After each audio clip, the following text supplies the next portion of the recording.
Hi, everybody. Hopefully, you guys again hear me okay. This is your Saline County 4-H agent, Megan Maulden, and I'm here to talk to you guys today about forestry for week 4 of Wondrous Wednesday here in Saline County. So, we're going to talk a little bit about why trees are important. Why do we need to know about trees in forestry? And then we're going to talk a little bit about how we actually go about identifying these trees, because that's the first step to really being able to participate in forestry, is to being able to identify what's around us. So let's just jump right in. Let's get started. First thing is we're going to talk about why do we care about trees? And there's a few different reasons that we care about trees and why we want to learn about them. The first one being that trees are important to human survival. We not only depend on forests for the air and the oxygen that we breathe, but we also depend on them for the wood that they supply, which are our building materials. We build our houses and so many other products out of these. So they're really essential to our survival. Second is wildlife. Trees provide a habitat, they provide food, and they provide the livelihood for the wildlife that we get to see and enjoy, in addition to providing food and livelihood for us as well as people. And thirdly, trees are important for our environment. Trees offer watershed protection, they prevent soil erosion, so they prevent soil and chemicals from washing into our waterways, our drinking water. And lastly, they also mitigate climate change. Trees absorb a lot of the greenhouse gases that are in our air, and by doing so, they help to mitigate climate change. So, trees are really important. First off, when we're talking about trees, there's two basic categories. You have deciduous trees and you have evergreen trees. And usually, this is kind of the first step in your tree identification, is determining whether it's deciduous or evergreen. Deciduous trees are those that lose their leaves during the fall, or they lose their leaves yearly.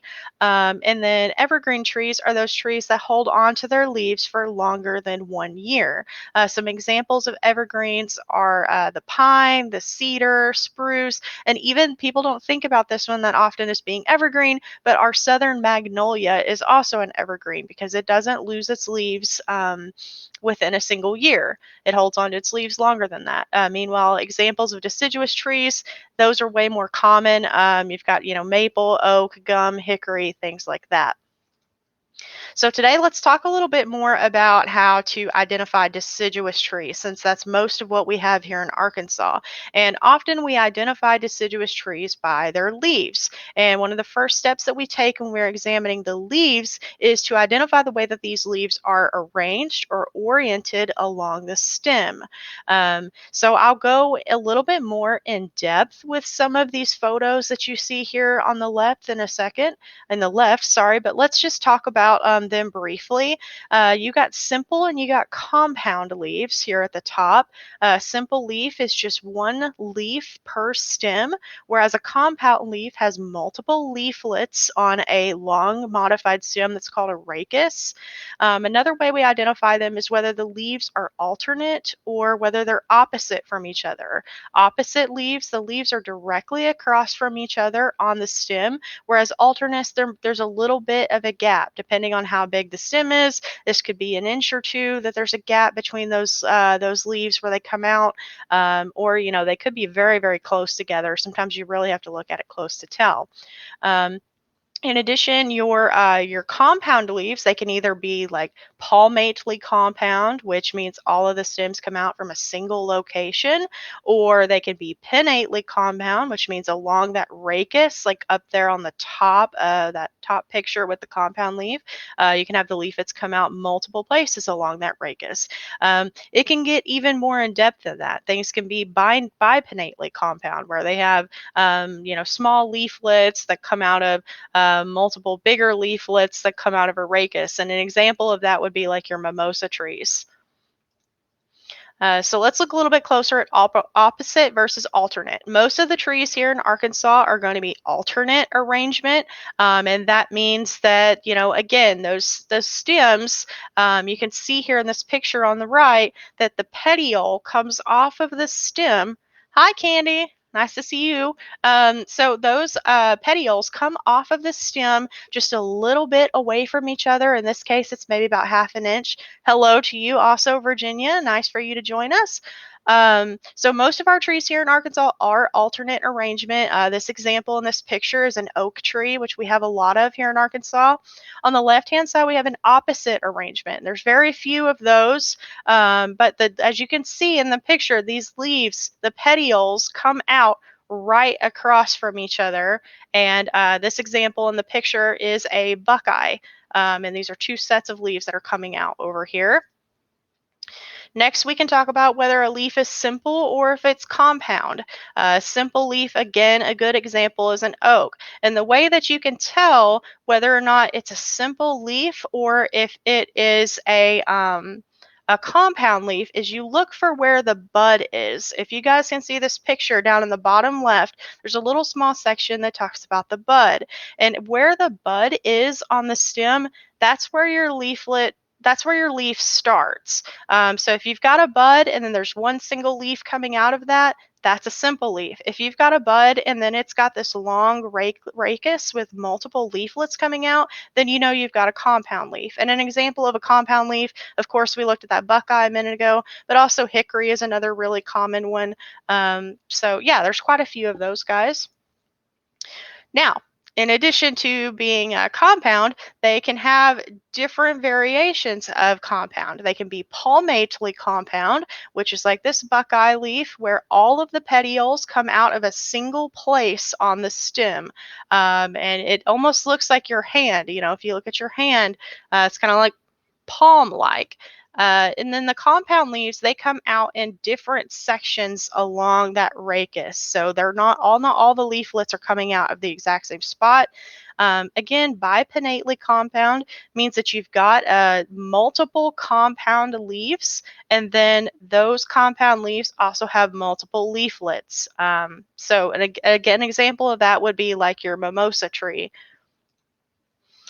This one can't talk about everything that's on this slide because we could spend an entire Wondrous Wednesday talking about all the different amazing leaf shapes that there are out there. But as you can see here on the left hand side, I mean there really are a lot of them, and leaf shape is a really great way to figure out exactly what kind of leaf you have or what kind of tree you have. I mean, is it a lobed leaf? Is it heart shaped? Is it star shaped? And once you get better at identifying leaves, sometimes you can just walk through the forest or your backyard and you can see one of these leaves, and just by seeing the leaf you'll automatically know what kind of tree it is before you even look at whether it's alternate or opposite or any of that. So leaf shapes and leaf margins and things like that are a really great tool for identifying these.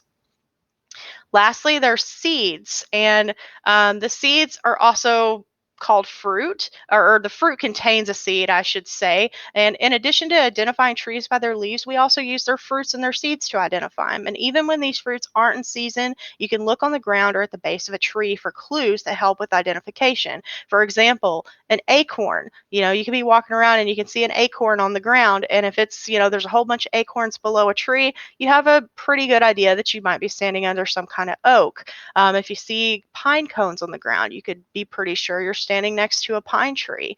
Those little gum balls, people call them gum balls that we see all the time, those come off of a sweet gum tree. So fruit is another great way to help us identify some of these trees, even if they're not in season. It could be winter and there could be no leaves at all. And just by using the fruit on the ground, we can identify these guys.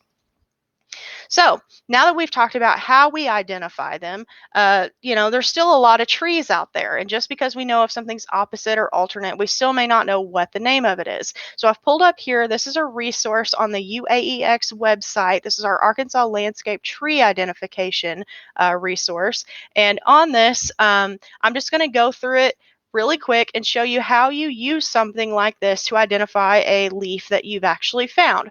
So I went out in my backyard and I got this leaf right here. I picked up this leaf and I also picked up the little fruit on the ground that goes with this leaf. And I'm going to show you how to use this website here to go through and figure out exactly what kind of leaf it is that we have. So give me one second. going to pull this up. Okay, so we're going to go through here and we're going to look at our leaf and we're going to figure out what we've got. First thing normally is you're going to identify whether or not you have a simple leaf or whether you have a compound leaf.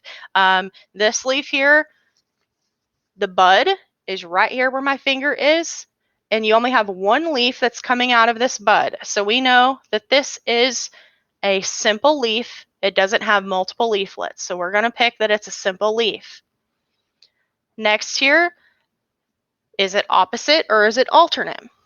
And I took a little cutting and I cut the ends of the leaves off so it'd be a little bit easier to hold up and show you guys. But this is the arrangement that was on that stem that I cut off. And as you can see here on this arrangement that I've cut off, you've got one leaf that comes out here.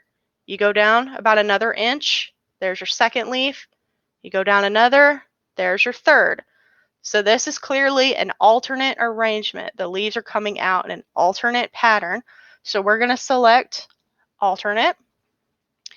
Now, is it deciduous or is it broadleaf or is it an evergreen, I should say?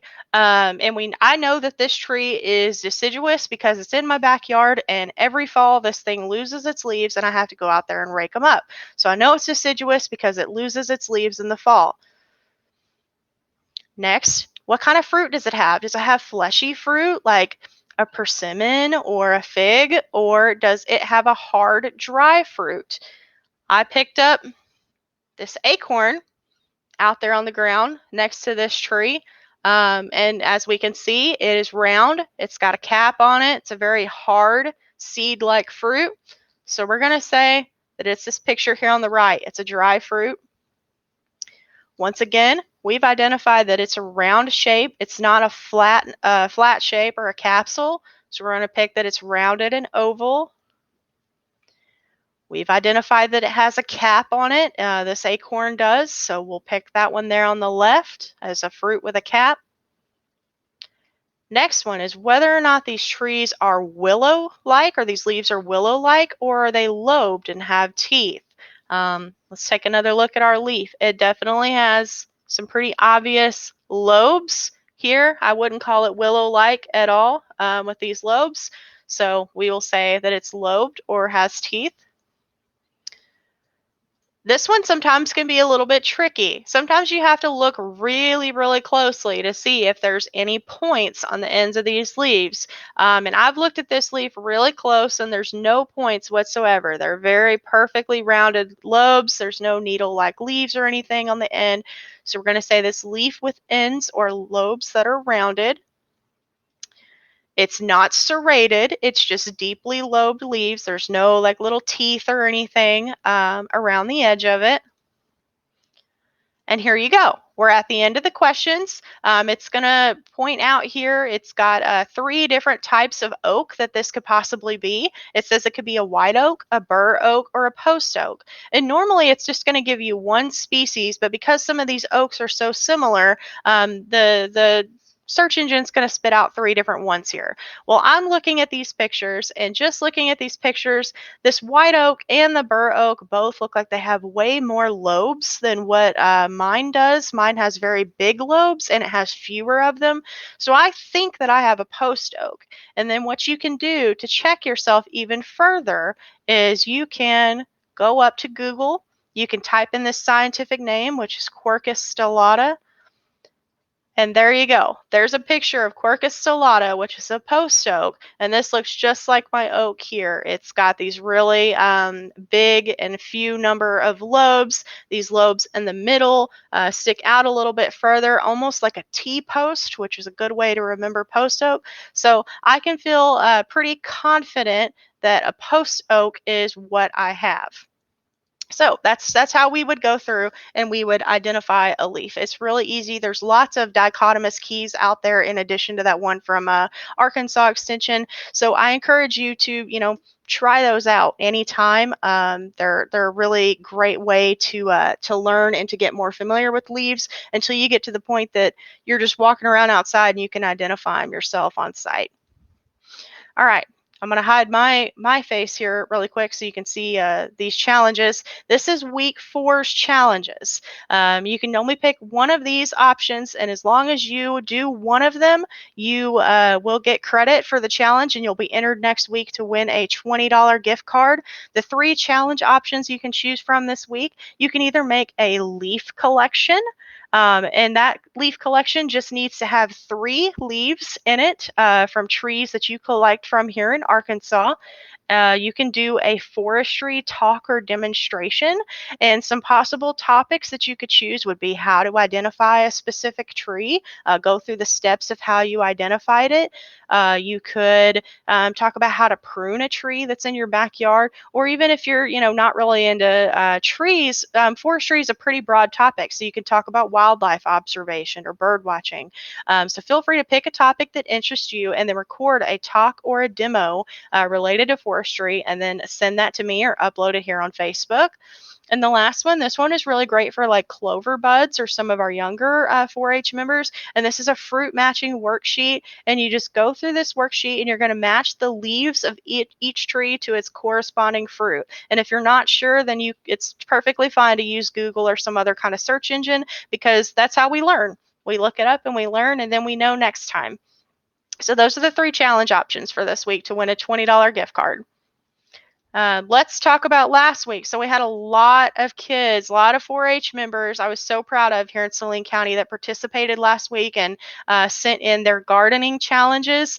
And in addition to all those people that participated in the gardening challenge, we even had some families that they didn't have time to participate in the challenge, but they still wanted to send us a picture of their scrap gardens or things that they had been working on. And we were really excited to still see those. So yeah, thank you all of our 4-H members. You guys did an awesome job last week. So without further ado, let's talk about the person who won the raffle for the $20 gift card from last week.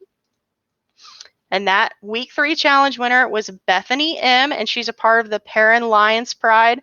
So congratulations, Bethany. Very good job. Her entire family participated, and they all did a really good job.